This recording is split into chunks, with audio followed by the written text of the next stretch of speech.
और मैं तुम्हें कह रहा हूं कि तुम जहां जिसके साथ घूम रहे हो वो तुम्हारा जमात है नहीं, वो तुम्हारा झुंड नहीं है। दुर्भाग्य यह है कि तुम उनके साथ जिंदगी पार करने लग गए। तुम्हारे शरीर में जो खून बह रहा है वो शरीर का खून बह रहा है। अब हनुमान जी को कोई एहसास नहीं करवाता तो छलांग नहीं लगा पाते, अर्जुन को कोई साहस नहीं देता तो महाभारत युद्ध नहीं जीत पाता, और शेर के बच्चे को एहसास नहीं करवाते तो वो शायद जिंदगी भर सियारों के साथ जिंदगी व्यतीत कर लेता।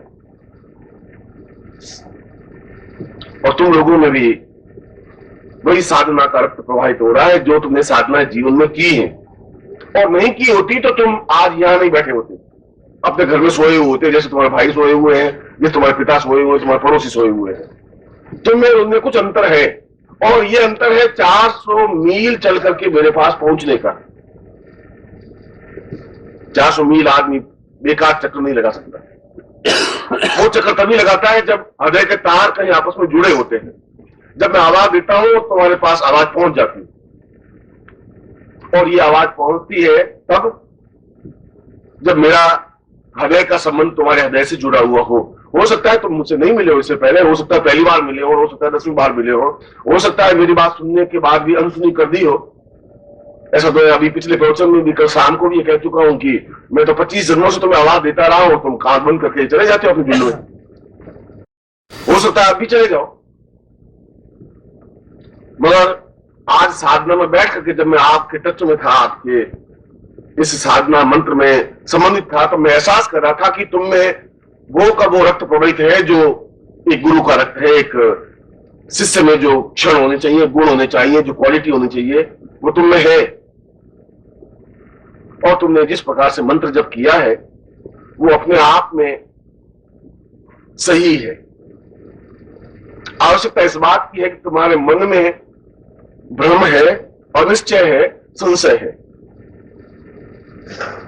और जिंदगी के प्रत्येक क्षण में और प्रत्येक कार्य में तुम्हारे अनिश्चय है, इसी कार्य में नहीं। क्यों ये काम कर पाऊंगा कि नहीं कर पाऊंगा, कि अब कल शाम को रिजर्वेशन होगा कि नहीं होगा, कैसे साल जाएंगे कि नहीं जा पाएंगे, और 10 साल और जिंदा रहेंगे भी गुरुजी कि नहीं जिंदा रहेंगे, और लड़के कमा के देंगे भी कि नहीं कमा के देंगे, पत्नी सेवा करेगी कि नहीं करेगी। सारा जीवन तुम्हारा असंशय संशय के झूले में झूलता जा रहा है, और मेरा जीवन बिल्कुल स्पष्ट है कि ये होगा, ये निश्चित रूप से पत्नी मेरी सेवा करेगी, मेरी है पत्नी मेरी सेवा करेगी, निश्चित रूप से करेगी। और मैं अगर 40 साल जिंदा हूं तो अभी 40 साल पत्नी जिंदा रहेगी, और अगर मेरे शिष्य है तो इनको साधना में सफलता मिलेगी। मेरे मन में अनिश्चय निश्चय का भ्रम नहीं है, ये अंतर है। मैं जब कहता हूं तो फिर 2 कहने की हिम्मत रखता हूं, और तुम जब कहते हो तो मन में संशय असंशय का विकल्प बना रहता है। और गीता में कहा है कि संशय आत्मा विनश्यति, जो संशयग्रस्त आत्मा होती है उसका नाश हो जाता है, क्योंकि वो कुछ कर नहीं सकता, आधे मन से, मरे हुए मन से कर रहा है। और कल भी मैं तुम्हें बता रहा था कि तुम अपनी लाश को कंधे पर ढोकर के चले जा रहे हो, उसमें चेतना नहीं है, प्राण नहीं है, विश्वास नहीं है, हिम्मत नहीं है, क्षमता नहीं है। और बार बार मैं तुम्हें, जितनी बार भी तुम जब आते हो मेरे सामने, तो हर बार तुम्हें मैं एहसास करवाता हूं कि तुम उस शियारों के झुंड में चले जा रहे हो, इसमें तो कोई दो राय नहीं, मगर मेरी दृष्टि बिल्कुल पार की है। मैं तुम्हें अच्छी तरह से पहचानता हूं, मैं तुम्हें पहचानता हूं। तुम जिनके साथ घूम रहे हो वो तुम्हारा कुल नहीं है, तुम्हारे कुल की परंपरा कुछ और है। तुमने जन्म कहीं ले लिया है और किसी के जन्म ले लिया, ये तो तुम्हारा सौभाग्य या दुर्भाग्य हो सकता है, क्योंकि 2 प्रकार के व्यक्तित्व होते हैं। एक व्यक्तित्व ऐसा होता है जो साधना के बल पर जब मृत्यु को प्राप्त होता भी है तो उसमें यह क्षमता होती है मृत्यु के बाद भी कि वो जैसा चाहे वो गर्भ चुने, कि मैं यही इस गर्भ में जन्म लूंगा, इस मां के पेट से जन्म लूंगा। वो वही गर्भ में जन्म लेता है। जब कृष्ण का जन्म होने को हुआ तो उससे 4 दिन पहले देवकी को स्वप्न हुआ। कृष्ण ने कहा कि मैं तुम्हारे गर्भ से जन्म लूंगा, और थालियां बजने लगी, आवाज होने लगी, मधुर ध्वनियां, वाद्य होने लगे। ये सब क्या था? कृष्ण को बिल्कुल मालूम था कि मुझे जन्म कहां लेना है, और तुम्हारे हाथ में वो स्थिति नहीं है। इसलिए तुम्हारा जन्म लेना और किसी के घर में जन्म ले लेना कोई बहुत बड़ी घटना नहीं है, यह तो एक चांस है। कि तुमने अच्छे कुल में जन्म ले लिया या सामान्य कुल में जन्म ले लिया, या जहां केवल भौतिक व्यक्ति थे उनके यहाँ जन्म ले लिया, या जहां आध्यात्मिक व्यक्ति थे उनकी जन्म ले लिया। ये तो चांस की बात है, तुम्हारे हाथ में वो सत्ता थी नहीं। हो सकता है अगली बार तुम्हारे हाथ में सत्ता बने कि जहां तुम गर्भ लेना चाहो, जन्म लेना चाहो, वहां ले सको, और हो सकता है इस जीवन में वापस जन्म लेने की जरूरत नहीं पड़े। ये तुम्हारे हाथ में। क्योंकि जब महात्मा गांधी ने योगानंद जी को पूछा कि क्रिया योग क्या है, मैं क्रिया योग सीखना चाहता हूं। अगर महात्मा गांधी कह रहे हैं कि मुझे क्रिया योग सीखना है, तो जरूर क्रिया योग में कोई न कोई तथ्य होगा। और योगानंद जी कह रहे हैं कि क्रिया योग में सेवा, श्रद्धा और समर्पण, ये तीन ही तत्व मुख्य है। इससे तुम जीवन में पूर्णता प्राप्त कर लो। और गांधी ने इन तीनों तथ्यों को अपनाया। और मैं कहता हूं कि तुम्हें सेवा होनी चाहिए, तुम्हें श्रद्धा होनी चाहिए, और तुम्हें समर्पण होना चाहिए। इसमें अगर न्यूनता है तो हमारे जीवन की न्यूनता है, फिर साधना में न्यूनता है। इसलिए कल जब मैं आपके संपर्क में था तो मुझे इस बात का एहसास था, इस बात की खुशी थी कि मैं जो इनको परिचय करा रहा हूं वो परिचय ये अपने जीवन से कर रहे हैं। इसलिए कल जो आप मंत्र जाप कर रहे थे और जो मंत्र जाप आपने किया है वह बिल्कुल सही और अनुक्त है। मैं जब बीए पास हुआ, ग्रेजुएशन किया, तब मैंने अपना वेट तुलवाया, वजन किया, तो उसमें मेरा वजन 62 किलो था, 62 किलो। फिर 2 साल बाद मैंने एमए किया तो शायद मेरे मन में आया कि मैंने एमए कर लिया है, बीए से बाद में 2 डिग्री, एक पूरी डिग्री ले ली है, बहुत वेट बढ़ गया होगा, और मैंने देखा तो 62 किलो वजन था। और बाद में पीएचडी कर ली तब भी 62 किलो वजन था। तो तुम्हारी साधना करने से तुम्हारा वेट बढ़ नहीं जाएगा, वजन बढ़ गए तो मालूम पड़ गया अब मेरी साधना में ज्यादा सफलता मिल गई, या चेहरे पर कोई रोशनी तेजी से बहेगा नहीं, कोई लाइट लगाने की रात को जरूरत नहीं है, आप खड़े हुए घर में रोशनी फैल गई। ये तो तुम्हारे जीवन की पूर्णता का एक चक्र है जो और ऊपर उठे हो। न शरीर में कोई अंतर आता है, न वजन में कोई अंतर आता है, न कोई चीखने और चिल्लाने में कोई अंतर आता है। अंतर आता है एमए और बीए पास के व्यक्तित्व में। अंतर यह कि वो उससे ज्यादा ज्ञानवान है, उससे ज्यादा सामर्थ्यवान है, उससे ज्यादा क्षमतावान है। इसलिए कल शाम की अपने खुद की पर्सनैलिटी से इस समय पर्सनैलिटी तुम तुलना करो तो तुम्हारे व्यक्तित्व में बहुत अधिक अंतर नहीं आ पाएगा। अंतर आ पाया कि तुमने जो कुछ प्राप्त किया है वह तुम्हारे पास जज्ब हो पाया है, वह तुम्हारे पास क्षमता हो पाई। और एक बात का हमेशा ध्यान रखो कि मेरे जैसा गुरु कम से कम असत्य भाषण नहीं कर सकता, और ब्राह्म मुहूर्त में तो करोड़ रुपए देने पर भी मैं असत्य भाषण नहीं करूंगा। अगर मैं कह रहा हूं कि तुम बिल्कुल सही और सही सिद्धि पर हो तो मैं गारंटी के साथ कह सकता हूं तुम सही और निश्चित रूप से सिद्धि पर हो।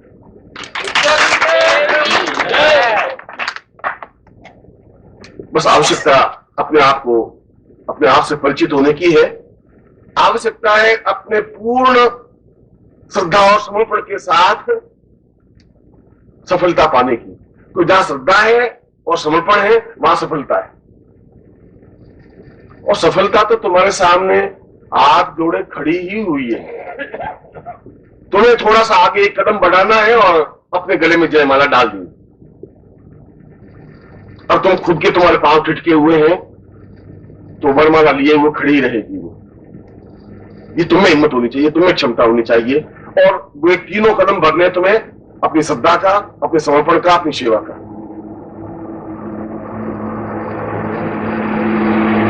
और यह जो मैंने मंत्र तुम्हें दिया है, अगर इस मंत्र से ब्रह्मोपनिषद में कह रहा है कि ब्रह्मा ने साधना सिद्ध की और ऋषि को या स्वर्णदेव अप्सरा को प्रत्यक्ष किया, इस मंत्र से अगर मैंने स्वर्णदेव अप्सरा को प्रत्यक्ष किया, कई वर्षों तक मेरे संपर्क में है, तो इसी मंत्र से तुम भी स्वर्णदेव अप्सरा को प्रत्यक्ष प्रकट कर सकते हैं, और उसकी पूर्णाहुति मैं आपको संपन्न करवा रहा हूं। समर्पण का मतलब है, आरती का मतलब है, पूर्णाहुति का तात्पर्य है कि मैंने जो मंत्र जप किया है गुरु के साक्षी में, गुरु के सानिध्य में, गुरु के शब्दों पर, और वह मुझे प्राप्त हो और जीवन भर मेरे अनुरक्त रहे। जीवन भर जो मैं कहूं वह करे, जीवन भर मैं जो चाहूं वह मुझे प्राप्त हो। उसको कहते हैं पूर्णाहुति, पूर्णाहुति प्रयोग। और इस प्रकार के प्रयोग के लिए नेक्स्ट शुक्रवार ज्यादा अनुकूल रहता है। इस प्रकार की साधनाओं के लिए, गंधर्व साधना के लिए, रत्सरा साधना के लिए शुक्रवार का ज्यादा उपयोग होना चाहिए। और फिर शुक्रवार की रात्रि को आप मंत्र जाप कर सकते हैं। विधि वही है, यंत्र वही है, चित्र वही है, क्रिया वही है।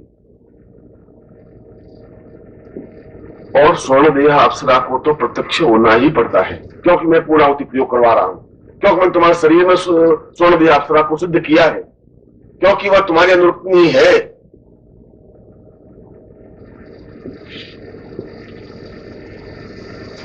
और यह जीवन का एक एहसास होता है, यह जीवन का सौभाग्य होता है कि तुम अपने जीवन में उस अनुकूलता को प्राप्त कर सको और अपने पूरे जीवन में अपने जीवन को संवार सको, सजा सको, जीवन को जगमगाहट दे सको। और यदि मैं इस बात को देखता हूं कि तुम में कमी होती, अगर तुम्हारे साधना में न्यूनता होती, मैं तुम्हें दो टूक डांट करके कह सकता था कि तुम्हें कमी है। इसमें कोई दो रानी, तुम जितना बिंब अपने चेहरे पर लाना चाहो नहीं ला सकते हो। यह तो मन की एकाग्र होने की बात है, क्योंकि मैं कहता हूं कि तुम्हारे सामने बिंब होना चाहिए और फिर मंत्र जाप होना चाहिए, और बिंब उतना साकार तुम्हारे आंखों के सामने नहीं हो पा रहा है। इस बात को भी मैं एहसास कर रहा था। और बिंब बेकार साकार नहीं हो रहा है, इसके पीछे तुम्हारा खुद का पूर्ण रूप से डूब जाने की क्रिया नहीं है, समर्पण की क्रिया नहीं है। अगर मुझे भी साधना करनी पड़ेगी तो मुझे अपने गुरु में डूबना ही पड़ेगा। और यदि मैं बीए पास करूंगा, बीए पास करना चाहूंगा, तो रात भर किताबों में डूबना ही पड़ेगा। मुझे एक एक प्रश्न याद करना पड़ेगा। आंखें लाल हो जाएगी, एकदम से चेहरा थक जाएगा, 10 किलो वेट कम पड़ जाएगा, मगर मुझे वो पूरी किताब फिजिक्स और केमिस्ट्री मुझे मौखिक याद होनी चाहिए, तब बीए में पास हो पाऊंगा। उसमें समर्पण तो होना ही पड़ेगा, उन पुस्तकों, उस विषय में, उस सब्जेक्ट में। अगर समर्पण नहीं है तो फेल हो जाएगा। और समर्पित होना पड़ता है, पत्नी के प्रति समर्पित होना पड़ता है, समाज के प्रति समर्पित होना पड़ता है, पैसा कमाने के प्रति, और पूर्ण समर्पण होना पड़ता है व्यापार के प्रति। जहां व्यापार में तुम समर्पित नहीं होते, व्यापार में सफलता नहीं मिल पाती। कर लेंगे 8 बजे उठेंगे, 9 बजे दुकान खोल देंगे, चले जाएंगे, शाम को 4 बजे दुकान बंद करके पीछे चले जाएंगे, तो फिर व्यापार तुम्हारा नहीं चल सकता है। उसमें समर्पण जरूरी है, नौकरी में भी समर्पण जरूरी है, तो साधना में भी समर्पण जरूरी है। और जो समर्पण नहीं कर पाते वो जीवन में चलते तो हैं, मगर वह सफलता नहीं प्राप्त कर पाते। इसलिए तुम्हारे समर्पण में कमी नहीं है, तुम्हारी श्रद्धा में भी कमी नहीं है। कमी केवल तुम्हें अपने आप को पहचानने में भूल होने की है। इसलिए मैं उस दृष्टांत के द्वारा समझा रहा था तुम्हें कि तुम्हें बार बार अपने गुरु के दरवाजे पर, हृदय पर आकर के चोट करनी है, तुम्हें करनी है। दरवाजा खटखटाना है, बार बार आवाज तुम्हें देनी है। और मैंने कल भी शाम को समझाया था कि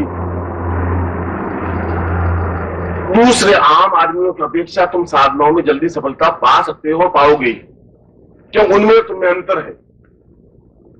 वे पूर्ण भौतिक जीव हैं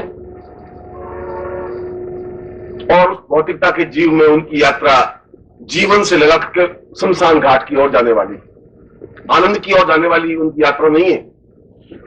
तुमने जो रास्ता चुना वो आनंद की ओर जाने वाला रास्ता है, प्रसन्नता की ओर जाने वाला रास्ता है, मुस्कुराहट की ओर जाने वाला रास्ता है। और कल भी मैं समझा रहा था कि चिंताएं तुम्हें हो सकती, मुझे चिंता नहीं होती। घटनाएं तो आती हैं, ऐसा नहीं है कि मैं संसार में रहूंगी समस्या नहीं आएगी, शायद तुमसे ज्यादा मुझे समस्या आती है। तुम्हारे परिवार में तो 8-10 लोग हैं, 20 लोग हैं, और मेरे परिवार में 10,000 लोग हैं। और वे 10,000 शिष्य भी जो आते हैं तो अपनी समस्याओं की पोटली बांध करके आते हैं। 2-4 समस्याएं मुझे देकर के जाते हैं, प्रसन्नता की बात तो करते नहीं। ऐसा नहीं गुरुजी मैं 25,000 रुपए कमा रही है, एक भी नहीं कहता है गुरुजी ये परेशानी है, ये सारी एक हेडक और है, और पत्नी बीमार है, और बेटी की शादी करनी है गुरुजी। वो 4-6 समस्याएं देके जाते हैं, मैं जेल लेता हूं। तुमसे ज्यादा मेरे पास समस्याएं, तनाव होते हैं, उसके बावजूद भी मैं अपने चेहरे पर किसी प्रकार की चिंता नहीं रखता हूं, रहती ही नहीं है, क्योंकि उसके रास्ते मुझे मालूम है, उसको हल करने के क्षण मुझे मालूम है। इसलिए मैं तुम्हें कह रहा हूं, तुम्हारे पास और जितनी ज्यादा समस्याएं, तनाव हो, आप मुझे दीजिए, मैं उसको ले लूंगा, और तुम निश्चिंत रहिए। तुम्हें निर्भीक रहना है, तुम्हें निर्द्वंद रहना कि मैंने अपना सब कुछ सौंप दिया, मैं अपने आप निश्चिंत रहूं और तुम निश्चिंत रह सको, साधना में सिद्धि प्राप्त हो सके। जब मैं लेने वाला हूं तुम्हारी चिंताएं, तुम्हारी समस्याएं, तुम्हारी बाधाएं अपने ऊपर झेलने वाला हूं, जब मैं खुद चल के कह रहा हूं, फिर तुम्हें घबराने की जरूरत ही नहीं, क्योंकि तुम जिंदगी में अकेले नहीं हो, तुम्हें विचलित होने की जरूरत नहीं है।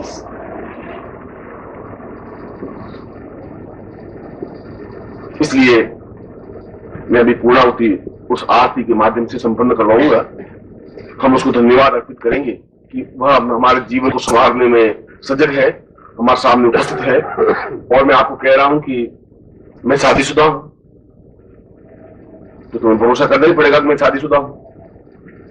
और मैं कह रहा हूं कि मेरी एक पत्नी है, इस बात को भी तुम्हें भरोसा करना ही पड़ेगा कि मेरी एक पत्नी है। और मैं कह रहा हूं मेरी पत्नी यही है। अब तुम यहां ढूंढने लग जाओ तो यहां पत्नी है नहीं, यहां बड़ी पत्नी नहीं है, पर है, और बहुत नजदीक पत्नी है। पर तुम इसी क्षण से यहाँ कुर्ते झटक करके देखने लग जाओ तो पत्नी यहां नहीं मिलेगी, इसमें दबी हुई नहीं है। और तुम यहाँ कुर्ता अपने झटक करके देख लो, वहां छोड़ दिया कहां बैठी है, यहां नहीं मिल सकती। पर इसका तात्पर्य यही नहीं मेरी पत्नी है ही नहीं। मैं आवाज दूंगा पत्नी उपस्थित हो जाएगी, और तुम आवाज दोगे छोड़ दिया खड़ी हो जाएगी। अगर मैं ये बात जो पहले बात सत्य कह रहा हूं, दूसरी बात भी सत्य है, मगर मुझे कॉन्फिडेंस है मैं आवाज दूंगा सिद्ध होगी। तुम्हारे मन में संशय है कि बुला तो ले, शायद आएगी भी कि नहीं आएगी, कि अब गुरु जी कह रहे हैं तो शायद सही होगा, और अब कह नहीं सकते भैया, बस अब क्या बताएं। संशय आत्मा तुम्हारी, मेरी तो है नहीं। मुझे तुम पे भरोसा है, तुम रात को मुझे हाथ पकड़ के ले जाओ कि गुरु जी चलो मेरे साथ, तो मैं आपके साथ जहां भी आपको मैं चलने को तैयार हूं। मुझे है ही नहीं डर, डाउट है ही नहीं कि तुम मेरा हित कर ही नहीं सकते, क्योंकि तुम मेरे खुद के हो। तुम मेरा कत्ल नहीं कर सकते, मुझे मार नहीं सकते, मुझे समस्या पैदा नहीं कर सकते तुम्हारे।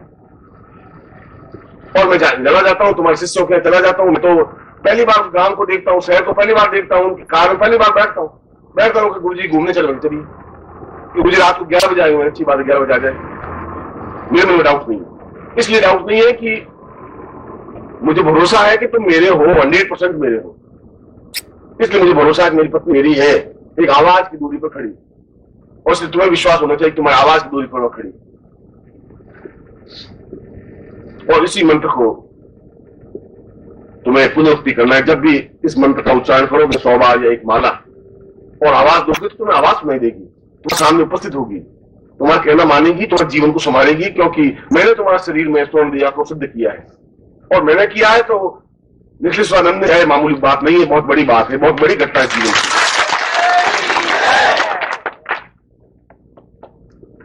कभी ये मैं बहुत बड़ी बात मेरे में उचित नहीं समझता हूं, अगर आने वाली पीढ़ियों में कभी जब तुम ये कहोगे कि मैं निखिल स्वानंद का शिष्य हूं, तो आने वाली पीढ़ियां तुम्हें आश्चर्य से देखेंगी और तुम पर गर्व करेंगी, और ये बहुत बड़ी बात है।